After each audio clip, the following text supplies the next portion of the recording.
हम मीनू झा प्रणाम करै छी समस्त मिथिलावासी के। एकटा भगवती गीत गाबऽ जा रहल छी। नीक लागत तऽ लाइक शेयर जरूर करब। धन्यवाद। जय मिथिला, जय मैथिली। हे मैया भवन कोना के आयब, अहाँ केर शेर पहरोदार।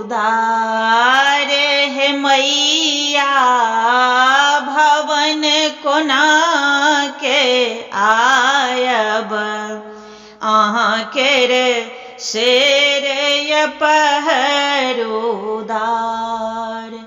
अहाँ केर शेर पहरोदार। हे मैया शेर पहरोदार। हे जननी दर्शन कोना के पायब, अहाँ केर शेर पहरोदार। हरिद्वार सँ जल भरि लाओल, गगरी सजाओल ना। हे जननी गगरी सजाओल ना। हे मैया चरण कोना के पखारब, अहाँ केर शेर पहरोदार।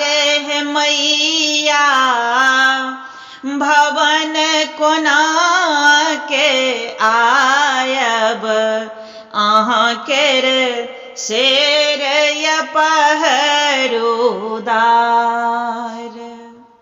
माली फूलबरिया सँ फूल लोढ़िलाओल, माला बनाओल ना। हे जननी माला बनाओल ना। हे मैया हार कोना के पहिरायब, अहाँ केर शेर पहरोदार।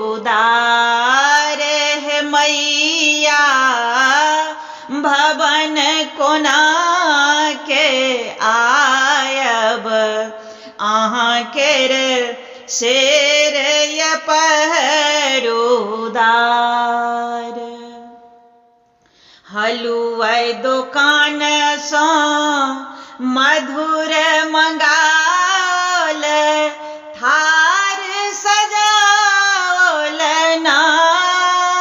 हे जननी थार सजाओल ना। हे मैया भोग कोना के लगायब, अहाँ केर शेर पहरोदार। हे मैया भवन कोना के आयब, अहाँ केर शेर पहरोदार। कुम्हरा आंगन सँ दीप मंगाओल, कलश सजाओल ना। हे मैया कलश सजाओल ना। हे जननी जोत कोना के जरायब, अहाँ केर शेर पहरोदार। हे मैया भवन कोना के आयब, अहाँ केर शेर